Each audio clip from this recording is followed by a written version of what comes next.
नमस्कार, मैं हूं आपके साथ अनुष्का। आइए बढ़ते हैं आज की खास खबरों की ओर। उज्जैन चारधाम मंदिर में ट्रस्ट को लेकर विवाद की अफवाह का हुआ पटाक्षेप। युग पुरुष महामंडलेश्वर परमानंद जी गिरी महाराज ने चार धाम मंदिर पहुंचकर प्रेस से चर्चा कर जानकारी देते हुए बताया कि काफी दिनों से चार धाम मंदिर को लेकर काफी अफवाहें फैलाई जा रही थी कि यहां पर टेस्ट को लेकर विवाद चल रहे हैं, लेकिन ऐसा कुछ भी नहीं है। मैं अखंड आश्रम चार धाम मंदिर का अध्यक्ष हूं और कार्यवाहक अध्यक्ष के रूप में मैंने अपने शिष्य महामंडलेश्वर शांति स्वरूपानंद गिरी जी को नियुक्त कर रखा है।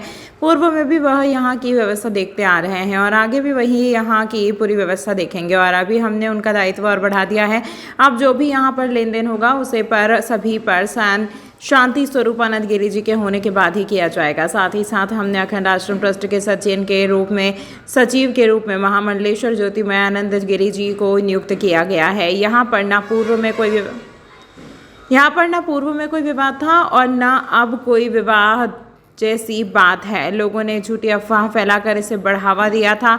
वहीं महामंडलेश्वर शांति स्वरूपानंद गिरी जी महाराज ने कहा कि हम पूर्व में भी गुरु जी के निर्देश पर काम करते थे और आगे भी उनके बताए हुए रास्ते पर चलेंगे। जैसी उनकी आज्ञा होगी वैसा ही कार्य हम करते रहेंगे। देव आ गए हैं तो सारे वाद विवाद सब कुछ खत्म हो गए हैं। अभी तो कोई विवाद नहीं है और कुछ चीज़ें विवाद की नहीं थी बल्कि प्रचार की ज़्यादा थी। विवाद कम था, प्रचार ज़्यादा था। लोगों में अपने आप कुछ चर्चाएं होती रहती हैं। मनुष्यों का स्वभाव है और किसी की निंदा होती है तो सबको ही अच्छा लगता है, बोले और अच्छा बाबा बाबा लोग लड़े है ना। तो इसलिए कुछ ना कुछ जो चल रहा था वो उनमें सब सत्यता नहीं थी, पर चूँकि गुरुदेव हैं, गुरुदेव का आशीर्वाद है। हम लोगों ने जो यहाँ चार धाम भी बनाया है तो इनके आशीर्वाद से, आगे चलेगा तो भी इनके आशीर्वाद से। ये मुझे जो आदेश करेंगे उसका पालन होगा। सब ठीक है। जो कुछ पहले थे, पहले भी मैं अध्यक्ष था, ये कार्यकारी अध्यक्ष थे, अभी ये कार्यकारी अध्यक्ष है। मतलब कौन? और पहले से अधिकार और बढ़ गए हैं। उनके हस्ताक्षर के बिना यहाँ का कोई रुपया नहीं निकले। ज्योतिर्मयानंद जी जो है सचिव बने हैं नए, व्यवस्था में क्या परिवर्तन देखते हैं आप? क्या होगा इसके बाद? क्या है, मुख्य रूप में हम देखते हैं कि हमारा अजरधाम हरिद्वार में अंदर किया गया।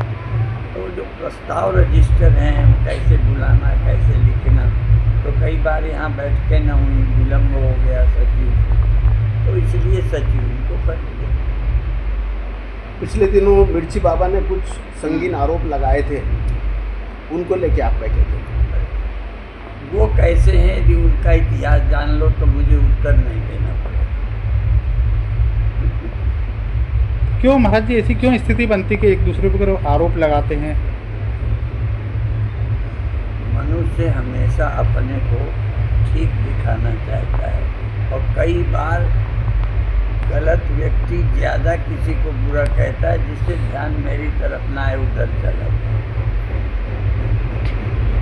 की व्यवस्था जो है वो ज्योतिरानंद जी और शांति स्वरूपानंद जी दोनों मिलकर संभालेंगे। कोई ऐसा कोई विवाद नहीं रहा, कोई कुछ नहीं? कोई विवाद नहीं है, यही देखते रहें, यही देखते रहेंगे, जरा भी कोई वो नहीं। पटनी बाजार नागनाथ की गली स्थित श्री नागचंद्रेश्वर महादेव मंदिर पर नागपंचमी महोत्सव पर उमड़ा भक्तों का सैलाब। सुबह से ही लंबी कतार में लगातार भक्तों ने नागचंद्रेश्वर महादेव दूध व जल अर्पित किया। मंदिर के पुजारी पंडित अनिमेश शर्मा व पंडित अवधेश शर्मा ने बताया कि प्रतिवर्ष अनुसार इस वर्ष भी यहाँ पर नागपंचमी महोत्सव मनाया गया। यहाँ पर शिवलिंग के रूप में नागचंद्रेश्वर महाराज विराजमान है, जो 84 महादेव में 19 स्थान पर आते हैं। नागपंचमी पर सुबह से ही भक्त गण दर्शन करने पहुंचे और दूध व जल अर्पित किया। सांध्य काल में पुजारी परिवार द्वारा भांग का आकर्षक श्रृंगार कर महाआरती की गई व प्रसाद का वितरण किया गया, जिसमें बड़ी संख्या में भक्तगण सम्मिलित हुए। नागपंचमी मनाया गया मंदिर में। नागपंचमी का पर्व उज्जैन में बड़ी धूमधाम से मनाया गया। आज पटनी बाजार स्थित भगवान नागचंद्रेश्वर महादेव बलदेवता के यहाँ पर सुबह से ही भक्तों का तांता लगा हुआ है। सभी भक्त भगवान को आके जल दूध अर्पित करके अपनी मनोकामना के लिए उस सर्प देवता जो कि नाग रूप में यहाँ पर शिवलिंग में विराजमान है, उनके दर्शन के लिए सुबह से दर्शनार्थी आ रहे हैं। संध्या काल में भगवान का आकर्षण वाहन का श्रृंगार किया गया। उस तत्पश्चात महाआरती करके सभी भक्तों में प्रसादी वितरण की गई। आपका नाम? अनिमेष शर्मा।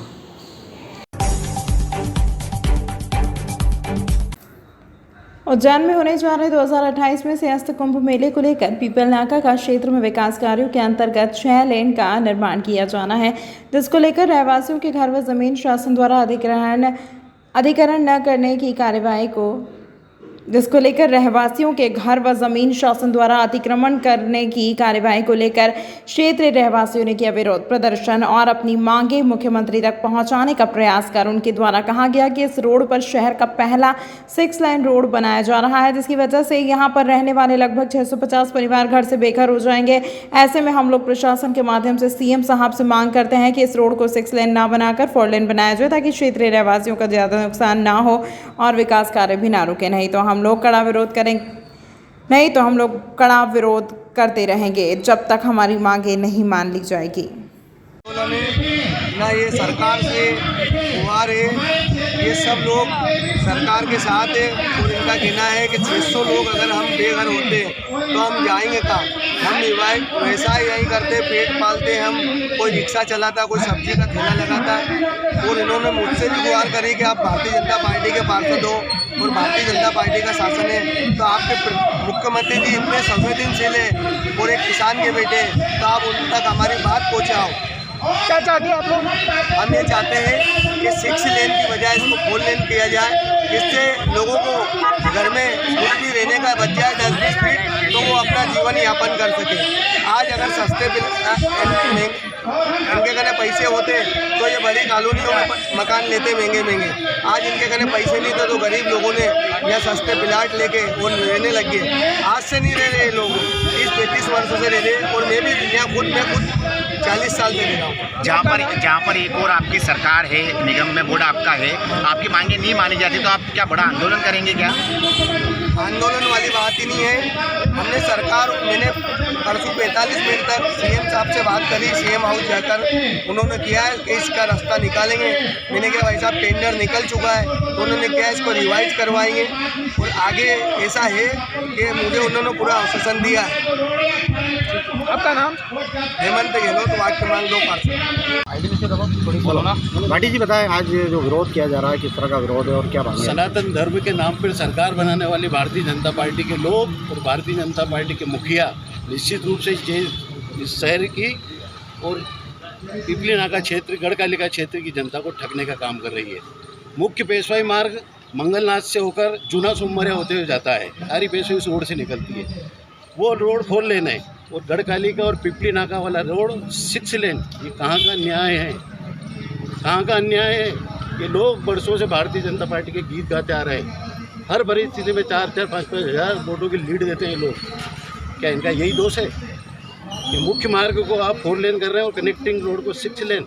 माननीय मुख्यमंत्री जी, आपसे निवेदन और आग्रह करना चाहता हूँ कि इस क्षेत्र की जनता के साथ न्याय करें, अन्याय ना करें, वरना कांग्रेस पार्टी को भी इस आंदोलन में शामिल होना पड़ेगा। मैं आज एक क्षेत्र के नागरिक होने के नाते मैं खुद पीड़ित हूँ, इस कारण इस आंदोलन में शामिल हूँ। ना ही हम कोई शासन के नीतियों का विरोध करते हैं। हम लोग तो स्वयं चाहते हैं कि विकास कार्य हो और तीव्रता से विकास कार्य हो, परंतु जिन जगह की आवश्यकता नहीं है 6 लेन पे, पूरे उज्जैन जिला में पहला 6 लेन जो शहर के अंदर, और सबसे गरीब और निरीह प्राणी जो इन लोगों ने अपने जीवन के अगरबत्ती बनाकर, फूलबत्ती बना करके बहुत ही निम्न स्तरीय कार्य करके अपने घर बनाए, 20-20, 30-30 साल, 40-40 साल में मकान बना करके तैयार किया, और उसको 6 लेन बना करके 150 मीटर करके और उसको पूरी तरीके से ध्वस्त कर दिया जाए, ये न्याय नहीं, बहुत बड़ा अन्याय है। तो इसलिए हम लोग जो है एकत्रित हुए हैं माननीय मुख्यमंत्री जी से प्रार्थना करने के लिए कि हम गरीबों की आवाज़ आप तक पहुँचे और आप हम गरीबों की सुन करके, क्योंकि आप हमारे हैं और हमारी बात निश्चित रूप से सुनेंगे, तो हमारी बात को ध्यान में रखते हुए 6 लेन को त्याग दीजिए मंशा, और इस रोड को 45 मीटर न करके 18 मीटर कर दिया जाए, और उसमें थोड़े थोड़े जगह बच भी जाएगी सबकी, और पूर्णतया मकान ध्वस्त नहीं होगा, और सब आपके लिए भगवान महाकाल से दुआ करेंगे। इसलिए मैं प्रार्थना करता हूँ कि गरीबों की हाय न लीजिए, बद्दुआ न लीजिए, सब आपको दिन रात हमेशा से जब आप जहाँ कहेंगे साथ रहे हैं और आगे भी साथ देंगे। इसलिए हम प्रार्थना करते हैं महोदय से कि इसको 6 लेन को छोड़ करके 4 लेन में इसको तब्दील कितने मकान इसमें प्रभावित हो रहे हैं? कितने लोग लगभग इसमें 600 650 से ऊपर मकान प्रभावित हो रहे हैं और ज़मीनें प्रभावित हो रही हैं, और इसमें से सैकड़ों ऐसे मकान हैं पूर्णतया समाप्त हो जाएंगे, बिल्कुल बेघर हो जाएंगे, उनके पास मरने के सिवा कोई उपाय नहीं बचेगा। आपका नाम? ये जो क्षेत्र है सीएस क्षेत्र में आता है, और सरकार हमारी जो चाह रही है 6 लेन रोड बनाना, 6 लेन रोड की जरूरत नहीं है, या 4 लेन रोड से काम हो जाएगा। क्षेत्र के सभी रहवासी ये चाहते हैं विकास हो, भाजपा सरकार विकास करती आ रही है, आगे भी विकास करेगी। हम समझते हैं हमारे जो मुख्यमंत्री संवेदनशील मुख्यमंत्री जी समझते हैं बात को, और कहीं ना कहीं इसमें कुछ ना कुछ संशोधन करके इसको 6 लेन की जगह 4 लेन करना चाहिए। पूरी जनता के साथ है, जनता हमेशा भाजपा के साथ रही है और आगे भी रहेगी। बस थोड़ा सा जनता का निवेदन है जो हमारे घर है पूरी तरह से ना लिए जाए, 10-15 फीट जो भी लग रहा है विकास कार्य में। हम समझते हैं एक बड़ा भव्य आयोजन उज्जैन शहर में होता है, पूरे देश भर के लोग यहाँ पधारते हैं। उनकी व्यवस्था के लिए हमको कहीं ना कहीं छोटी करने की जरूरत है, विकास होना चाहिए। विकास के नाम पर अगर ये 10-15 फीट थोड़ा करते हैं, कितने मकान में कितने लोग प्रभावित हो जाएंगे? लगभग 600 परिवार प्रभावित होंगे। परिवार के साथ साथ कई गौशालाएँ, कई आश्रम यहाँ पर हैं, कई लोगों के व्यवसाय जुड़ा हुए हैं, और कहीं ना कहीं सभी मीडियम वर्ग के लोग यहाँ पर रहते हैं, निवास करते हैं, व्यापार करते हैं, तो अपनी दिनचर्या चलाते हैं। तो जीवन बंदी होती है मकान बनाना, मकान अगर पूरी तरह से ध्वस्त होता है तो बहुत बड़ा नुकसान होगा, आज नुकसान सहन नहीं कर पाएगा। विशाल पांचाल, जिला भारतीय जनता पार्टी। 1980 से निवास कर रहे हैं। हमने खारोल से मकान बनवाए, 2-3 बार हमारे मकान टूट चुके हैं। अब हम बिल्कुल गरीब स्थिति के लोग हैं, हमारी क्षमता नहीं कि हम दूसरा मकान बना सके, या कहीं हम रह सके। हमारे बच्चे हमारे परिवार को लेके कहाँ जाएंगे? कोई विधवा औरत है, कोई विधवा है, कोई बच्चे वाली, तो कैसे कैसे हमने मकान बनाए हैं। इसका मुख्यमंत्री जी को थोड़ा वो होना चाहिए। इस रोड पे 6 लेन करने से कोई औचित्य नहीं है, क्योंकि यहाँ आगे भेरूगढ़ ब्रिज है और इधर पिपली नाका, इस रोड को इतना चौड़ा करने से क्या फायदा? कितने सालों से आप यहाँ पे रह रहे हैं? हम 1980 से रह रहे हैं। क्या नाम है आपका? मेरा नाम मंजूषा भाटी है। मैं विधवा औरत हूँ, मेरा कोई जीविका का साधन भी नहीं, मैंने छोटी सी दुकान लगा रखी है, उसी से मेरा परिवार चलता है। मैं कैसे क्या करूँगी? क्या मांग है आपकी? मांग क्या है? क्या चाहते हैं आप? हमारी मांग है कि इस रोड को 18,000 से ज़्यादा नहीं किया जाए। हम फिर भी अगर हमारे फिर भी मकान टूटेंगे, हम कैसे बनाएंगे उनको? मुख्यमंत्री जी हमें सहायता देंगे क्या? बस यही हमारी वो है।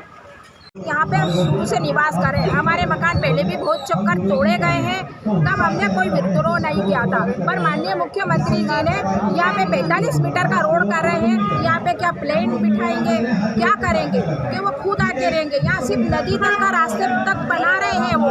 यहाँ पे कितनी दुकानें हैं, कितने गरीब घर है। यहाँ पे लोगों भाई और घर में अगरबत्ती बनाती है, कोई पत्ती बनाती है, और कोई घर पे रसोई का खाना बनाने जाती है और अपनी आजीविका चलाती है। आज आप ऐसी गरीब बस्ती को तोड़ रहे हैं, ये कहाँ का न्याय है? ये आपको अगर चौड़ीकरण करना है, हम चौड़ीकरण के विरोध में नहीं है, पर हमें सिर्फ 20 मीटर रोड का आश्वासन दिया जाए। हम 45 मीटर के रोड के उस पर हम लोग बढ़ जाएंगे। हम लोग कैसे कर पाएंगे? मेरा नाम उषा रघुवंशी है। यही स्वामी प्रेमानंद ने ये बातें कही। प्रेमानंदपुरी ने कहा कि तेलंगाना में कुछ स्थलों पर मंदिरों के दान के रुपए से कसाई खाने चल रहे हैं। कसाई खाने तक पहुंचने के लिए सड़कें भी दान के रुपए से बनाई जा रही हैं। मंदिरों में प्रवेश के लिए हिंदू कार्ड बनवाए जाएं, वहां हिंदू कार्ड प्रणाली लागू की जाए और बिना कार्ड के किसी को प्रवेश न दिया जाए। महाकाल मंदिर को फिर अखाड़ों को सौंपा जाए। कथा के दौरान महामंडलेश्वर ने महाकाल मंदिर का मुद्दा भी उठाया। उन्होंने कहा कि देश भर के मंदिरों पर सरकारी अधिग्रहण है, इन्हें मुक्त करने के लिए पीएम को एक पत्र लिखा है। उन्होंने कहा कि पहले महाकाल मंदिर महानिर्वाणी अखाड़े के नियंत्रण में था और बाद में सरकार भी दिया है कि साईं की मूर्ति हो तो कुएं में डाल दो और अगर फोटो हो तो आग लगा दो। हमको किसी ईर पीर की पूजा नहीं करना है, हमारे 84 करोड़ देव हैं, हमको उन्हीं की पूजा करना है। तो सारे ब्रजवासी रास्ते में कीर्तन करते करते वृंदावन पहुंचे और वृंदाया यौवनमिति वृंदावन। उज्जैन के एक संत ने टिप्पणी की साईं बाबा के लेकर के कुएं में उनकी मूर्ति फेंक दी जाए और तस्वीर जला दी जाए, क्या बोलेंगे आप? साईं भक्त साईं मंदिर के समिति में भी हैं। एक तो उज्जैन के साईं भक्त अभी जैसे फ़ोन आना चालू हो गए, इंदौर, भोपाल, सब जगह से फ़ोन आना चालू है। क्यों कि ऐसी टिप्पणी, निंदनीय टिप्पणी कि हम विरोध तो कर ही रहे हैं, सभी विरोध कर रहे हैं, करना भी चाहिए। और आप तो संत बोल रहे हैं, हम तो ऐसे व्यक्ति को संत बोलेंगे नहीं, क्योंकि संत ऐसी वाणी नहीं बोलता।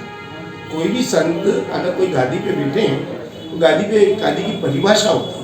आप भागवत कथा करते हैं, तो ये सिखा रहे हैं लोगों को आप, हमारे भगवान के लिए। हमारे साईं बाबा गुरु है, भगवान है। और वो कौन मुस्लिम, सब हिंदू लोग जाते हैं, बाकायदा वहाँ आरती होती है, सब होती है, हम भी यही कर रहे हैं। एक भी हमारे इसमें कोई एक भी मुस्लिम नहीं है, एक भी कोई मुस्लिम भाई नहीं है। और एक बात बताओ, हमारी श्रद्धा, हमको सब कुछ साईं बाबा ने दिया, हमारे भगवान है, गुरुदेव, हमारे गुरु लेकर तुम क्या करो, कुएं में मूर्तियाँ फेंक दो, जला दो, ये लफ्ज होते हैं। संत के लफ्ज ऐसे नहीं होते दोस्त, ऐसे हम तो संत बोलेंगे ही नहीं।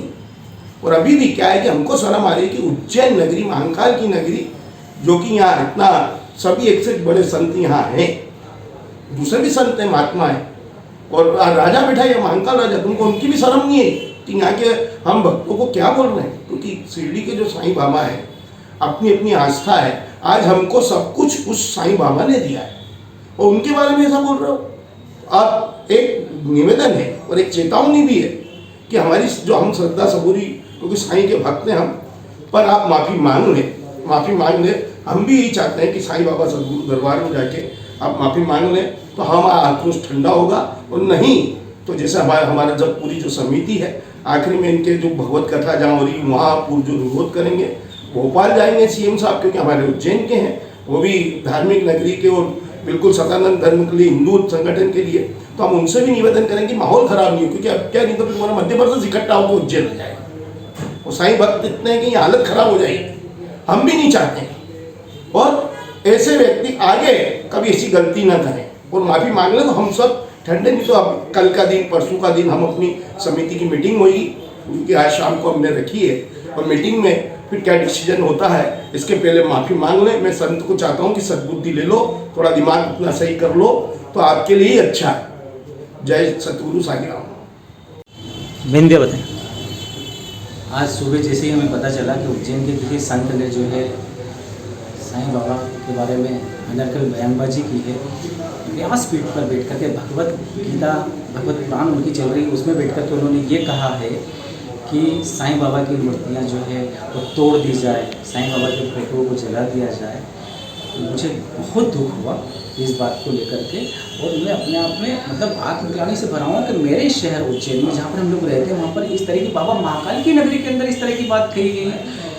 व्यासपीठ पर बैठ कर के हमारे जो गुरु आदि शंकराचार्य जी हैं, हमारे महामंडलेश्वर जी हैं, जितने भी आदि हमारे गुरु हैं, जो सनातन धर्म को बढ़ाने का जो है प्रयास करते हैं, जो लोगों को धर्म का मार्ग बताते हैं, उनका कर्तव्य होता है कि लोगों को सही ईश्वर तक जाने का रास्ता दिखाए। अगर वो व्यासपीठ पे बैठे हैं तो रामचरितमानस के बारे में बताएं, भगवत पुराण के बारे में बताएं, भगवत गीता के बारे में बातें करें, ईश्वर तक पहुंचने के मार्ग के बारे में बातें करें, ना कि कथित रूप से इस तरह से मतलब जो है एक महान जो है हमारे आराध्य देव साईं बाबा हैं, हमारे भगवान के बारे में इस तरह से बातें की जा रही है। हम लोग बहुत आक्रोशित हैं इस बात को लेकर के।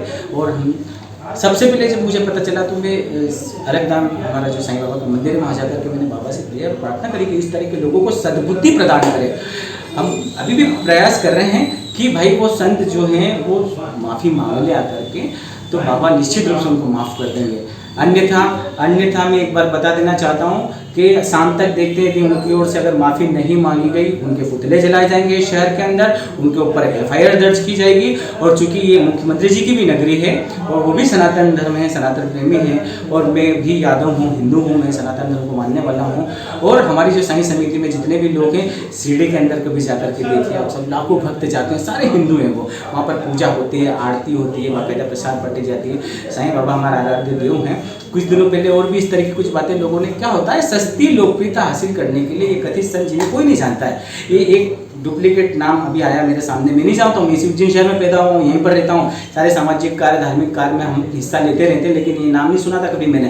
प्रेमानंद महाराज बोल रहे हैं। प्रेमानंद महाराज जो हैं वो मथुरा के रहने वाले हैं, जो माँ राधे जी का उनको आशीर्वाद है, भगवान श्री कृष्ण को मानने वाले, वो राधे माँ को मानने वाले हैं, उनको हम लोग जानते हैं। ये प्रेमानंद पुरी जो महाराज है, जो उज्जैन के बताए जा रहे हैं, ये पूरी तरह मतलब जो है एक निराधार व्यक्तित्व है। और कोई बता रहा है कि महामंडलेश्वर, किस तरह से महामंडलेश्वर बने गए। एक बार जो निरंजन अखाड़ा है जिसका बताया जा रहा है मुझे, हम वहाँ भी इनकी शिकायत करेंगे कि व्यासपीठ पर बैठ करके इन संतों को क्या बताना चाहिए। कम से कम इन्हें ये सिखा इस कथित महामंडलेश्वर को, और ये जल्द से जल्द माफ़ी मांगे तो साईं बाबा निश्चित रूप से, और हम साईं बाबा के सारे भक्त हैं, हम तो श्रद्धा सबूरी में विश्वास रखते हैं, तो हम सब इन्हें क्षमा कर देंगे। बाबा इनको सद्बुद्धि दे कि ये जो है माफ़ी मांगे इनसे बस। जी साईं बाबा को लेकर कथित संत ने टिप्पणी की है, क्या बोलेंगे? क्या बोलेगा, हम तो श्रद्धा और सबरी वाले लोग हैं। आवत ही हर्षे नहीं नैनन नहीं सने, और तुलसी ताहा न जाइए कंचन वर्ष। इसलिए कहते हैं हे प्रभु, हे माता, हे सतगुरु साईंनाथ, इस प्रेमानंद जी महाराज जो उज्जैन वाले हैं, उनको सद्बुद्धि दे और शांति दे। क्योंकि आज हम जो भी हैं, एक गरीबी से उठकर आज छोटी सी पान की दुकान से चला के आज हम प्रभु ने बहुत हाथ पकड़ा था। और यहाँ भी सुबह उठने के पहले हथेली देखने के बाद हम यही साईं बाबा का नाम लिया जाता है, नहीं लेते हैं। पर इस प्रकार की एक सनातनी मुख्यमंत्री की नगरी में, और सनातनी अगर ऐसा बोलता है तो उसको बहुत ठीक नहीं है। ये मध्य प्रदेश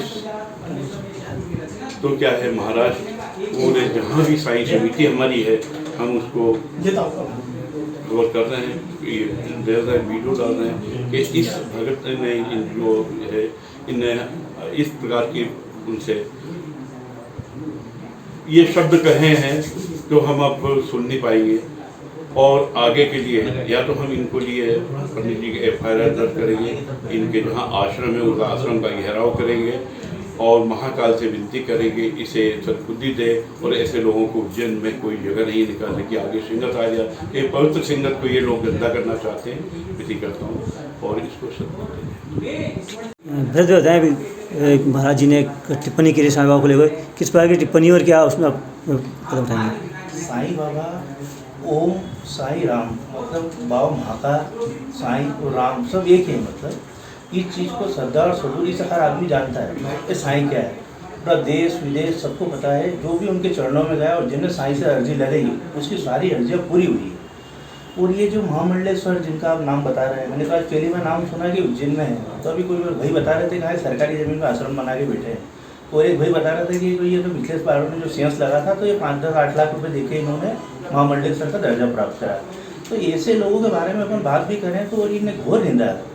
जितनी इनकी निंदा करी जाए ना इतना कम है। साईं की बराबरी क्या करेंगे, छोटी सी TRP पाने के लिए, सिर्फ इसलिए कि हम ये वर्षन देंगे मीडिया में हमारा नाम आएगा। तो ये अपनी एक वो छोटी सी घटिया राजनीति करने के चक्कर में साईं बाबा का नाम ले रहा है बीच में।